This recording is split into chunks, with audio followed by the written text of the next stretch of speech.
Welcome to the Business and Beards podcast, spotlighting Miami County businesses. You bring your business and we'll provide the beards. Hello and welcome back to the Business and Beards podcast. Joined with my co-host as always, Buddy, and I'm Parker. And today we've got Lindsey Boedicker with Serenity The Brand. Thank you for having me. Yeah, we're super excited. We're doing our very first off-site interview, which is fantastic. And thank you. Kind of branching out. We got a wonderful stand here full of shoe boxes, and They are for sale. Yeah, exactly. Better come by. Everything's in the shop. That's awesome. That's awesome. But great. So, Lindsey, you're new to this area of Lewisburg. If you don't mind, would love to hear, because this is not your first location. Can you kind of tell me about how you got your start and how you got to Lewisburg? Yeah, so I first started in Overland Park area, selling within Painted Tree Boutiques, which is a collaborative shopping store with a ton of other small businesses. So it's a great way to network and promote our brand, and that's how we started. And I think once we saw this opportunity open up, being from a small town and knowing Lewisburg, I just saw it a perfect fit for us to expand and open the storefront. Yeah, I think everyone I've talked to, has been blowing you up on Lewisburg Line, been sharing everything, and I've personally been in 2 or 3 times, and everything we get here is just very, very high quality. Talk a little bit about where you found your vendors, maybe, because I know where you started versus where you've grown to has drastically changed. So kind of talk maybe a little bit about where you started getting clothes initially and now where you get them and they're a little higher quality. So, starting out the Instagram page, I sold clothes out of my own closet and thrifted and resold. So I was doing anything and everything to start something. And then once I started the website and wanting to go the boutique route, finding and sourcing vendors, to me, I just had to learn what their brand values were. So I carry a lot of brands that are passionate, faith-based, and have that good quality, because that's what matters the most to me. Good. So when you bring in products, what are you finding when you go out and find those products? Are you finding designs you like? Are you talking with the community? Holidays? What are you thinking? When I am looking for products to have in store, I'm mainly still sourcing online, but I do ask our customers what they're looking for, or things like that. So that's when we added on the kids' clothing, because we've had a lot of moms come in here looking for some clothes for the kiddos. So we're just continuing to search for those products that everyone's looking for. Awesome. Now, are all of your stuff hand washed? Because I know the sweater I bought for my wife is everything in here hand washed, or do you have some machine wash only? I think we have a little bit of everything. I'm still learning that as I go. Yeah. So I don't know the answer to that question. And I'm not sure that if I stuck that thing in the washer, anything would happen anyways. I wonder if that's just kind of a warning. I'm not sure. But does anybody hand wash much anymore? I don't even split colors. It all goes into the washer, and if it comes out weird, it gets the thrown difference away. between guys and girls. Yeah. Together, buddy. Come on. We're heathens. recommend washing on cold, but for the most part, the quality of our products hold up really well. So. Good. That's awesome. Glad to hear it. So when you source products, where are you trying to find them? And you said mostly online, but is there people you follow that you like, designers or? I wouldn't say necessarily designers. A lot of the wholesale sites that we source from are provide that umbrella of businesses for us to kind of search through, but it does take a long time to pick out the ones that resonate with our brand, because we really like the bright, fun colors or the comfy stuff. So that's really just how I do it. It's still online. But I'm not sure. Am I missing your question? No, you made it exactly. That's what I'm looking for. Hey, no worries. Because they have the big markets in Dallas and Atlanta, and I haven't got the chance to go yet. But when I do, we'll post about it, and it'll be a cool trip. Yeah, and so you mentioned you started on Instagram. I know you have a ton of followers compared to a lot of local, posters and a lot of local, whatever they call them, social media gurus, whatever they want to call it. So how did you kind of start building that? Did you build that mainly around the business, or was it a personal account that you kind of transformed into business use? I would say it's definitely evolved and had many different things on the account. So I started with crafty things like painting denim jackets or the Air Force One shoes. Oh, sweet. And just so I did post a little bit of my personal life on there too, and then once I transitioned into Serenity the Brand, I kept it all around the boutique side once I confirmed that's where I wanted to take things. What was the inspiration behind Serenity the brand? Like, where did that name come from? Why did you kind of, why did you pursue this type of business, and what kind of motivates you to keep it going? Yeah, my biggest motivation is probably my mom. My mom's name's Serenity. That's awesome. So we named the store after her, but it's awesome because we can tie in the faith aspect of everything with that name and sell things like Bibles and faith-based products. And Very stuff cool. like that.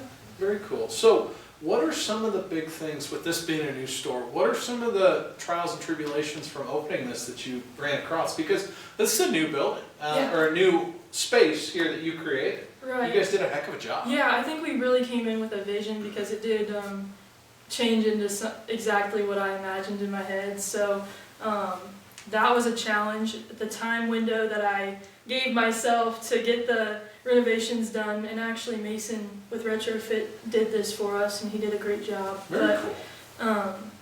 Yeah, that was a challenge getting that timeline in check before opening day. I mean, we were here till like 4 a.m. getting the clothing on the walls, and we were like, "Hey, we're open, ready to see you guys." But that was our biggest challenge, was managing time with that, and then the next one would probably be inventory. Managing inventory with this location, the location in Overland Park, and then our space in Lawrence. I mean, we're pretty spread thin, and then we also take product with us for pop-up events. So it's like we're moving clothing and moving products all over. So now you still have the other 2 locations? Yes. So this is your 3rd technical location? Yes. Man, I don't think a lot of people realize that, and I don't think they realize how evolved your business model has been. And so, maybe some advice for somebody who's looking to get started out of high school, or maybe transition into the clothing world. What kind of advice can you give to maybe new people trying to start a brand? I would say, honestly, avoid doing anything else but this. Like, I don't really spend a lot of time outside of this. Like, I give it my all. I'm working till the night. I work at home. So really just dedicate your life to what you love, and that's what I do. That's a great way to think about it. Yeah. That's awesome. Dedication's always key that gets you going. Right. But would you talk a little bit more? So I'm going to guess you don't have everything in store in regards to your sales. Would you talk a little bit more about your online stuff? Yeah, so we sell on TikTok Live and on our website. So we get a lot of sales through the website most, and online e-commerce, which is great because we have those influencers or those people that love to post our products or open our packages online, and that really helps promote our brand. That's fantastic. Now, are you paying a commission to some of those influencers, or is it all just because they love your product so much that they're willing to share? Most of the time I don't pay. There's been instances where people have reached out, wanting to promote and get paid, but I avoid that route because I want them to genuinely love what we have and actually purchase and pay and love it so much to share about it. Yeah, I think in general, like, word of mouth is a powerful tool, especially because you're online, but you're also in a local community. You kind of get the best of both worlds, right? And I think if you start to tarnish that brand and kind of go under what you're used to, people can tell that you're 100% bought into this brand. And even just the short time you've been in this community, it's been an unreal experience, and I haven't heard a bad thing about it. So that's awesome. just keep that in mind, that you're doing some amazing things. Yeah, and with that, like, I think the online, where was I don't know where I was going. Is there any recommendations on. regarding online sales that you would recommend that you're trying to go through right now? SEO or anything like that? Yes, along I those do lines? need some help with that because I did build the website myself, so just wanting to perfect it and make it better for the customers to experience, because I didn't necessarily need to open a brick and mortar because of those online sales, but I wanted to give the customers that experience and get to interact with them. So being able to provide that same experience that I can provide here at the brick and mortar online would be amazing, especially with the charm jewelry. Awesome.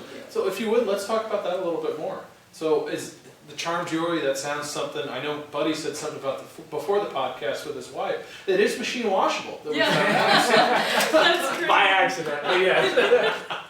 That's awesome. awesome. I think that should be in a commercial. Yeah, That's exactly. your slogan. Machine Yeah. walk. Next time I put them in there, I'll take a video and I'll send it to you for proof. The marketing side of things is probably like my favorite part, like Good. making those social media posts. So posting something like that would be so fun. That's amazing. And I think it's just, it comes down to the fact that, in a small community, you've got to be hands-on, but at the same time, if you're wanting to grow, you've kind of got to step back and work on it. So the fact that you built your website is amazing. How did you do that? Did you just do it through like Shopify or like GoDaddy, or how did you do it? Well, yeah, this is one of those challenges that I also faced because I actually did reach out to somebody to build it for me, and it just wasn't what I had envisioned. So I was like, I'm just gonna take this into my own hands and build something I want. So I actually went on pretty much everything. I went on Wix, I went on Shopify, Squarespace, just did all of these things and made like drafted websites and trialed it on all of them, and just found that I liked Shopify the best. Because I could link it with like Instagram shop and my Clover up here, so it should integrate once I do start managing that inventory. Awesome. It should coincide. Yeah, awesome. So on a percentage base, how much online versus in-store are you selling at this point? Is it like 50-50? Is it 75-25? What is it? I would say it's 50-50. I mean, it's pretty close up to equal as far as online and store sales. But it's also hard to tell just because we've only been here since December. Yeah. So I'm still looking at those numbers and learning like what's working. Well, and you opened up at the perfect time because you opened up like the week of the Magic on Broadway, Yes. right? Or the week before. Yeah. So I just remember walking down and I was like, man, it looks bright, it looks beautiful. It was the only thing lit Yeah. up for a while so everybody could see in the store. Yeah. It was amazing. That was like a dream. I was like, this is awesome. I love Christmas, and everyone was shopping and happy with family and friends. So. Yeah, That's okay. impeccable timing. Yeah. Impeccable timing. So, what is something that we haven't covered yet that you want to talk about? Yeah, I kind of want to talk about our my family and Yeah, how of course. they work Yeah. and help me. Yeah. I don't really have any other employees right now besides my family, so it's so fun to work with them. Like my brother and my mom and dad all help me. So dad will ship packages out. Mom and I and Blake will design the charm jewelry and necklaces and build those sometimes in the evenings after our TikTok lives or That's awesome. online orders. So that's really fun. And then yeah, just the experience and how thankful I am for all the community here in Lewisburg that's shopped and supported us. So Perfect. Yeah, and I think Lewisburg's just looking for somebody to be involved and be present. And the minute you do that, money is a thing, but you guys have such reasonable prices. When I walk in here, I was surprised because, when you're used to shopping in Kansas City for things like this, it's like, not that I think we're getting a steal, but I just think that you've priced yourself to be competitive, and it's reassuring that it's not all about money. And so when I bought a sweater for $40 that I thought could easily been $60, I was really, really happy. yeah. And not saying raise your prices by any means, but I think the people in town support that as well. Yeah. That's funny because we had a husband come in here for Christmas time, and he picked up the earrings and he thought it said $300, and he's like, "Yeah, you can go ahead and get these." And I was like, "Okay, let me enter that in." They were just $30. It was hilarious. Well, I think it's a market, and I guess my last question, I know Parker might have a few more. My last thing is, do you have a dream for Serenity the Brand? Like, what is, in your wildest dreams, if you work hard and you accomplish everything you accomplish, what's that end goal look like?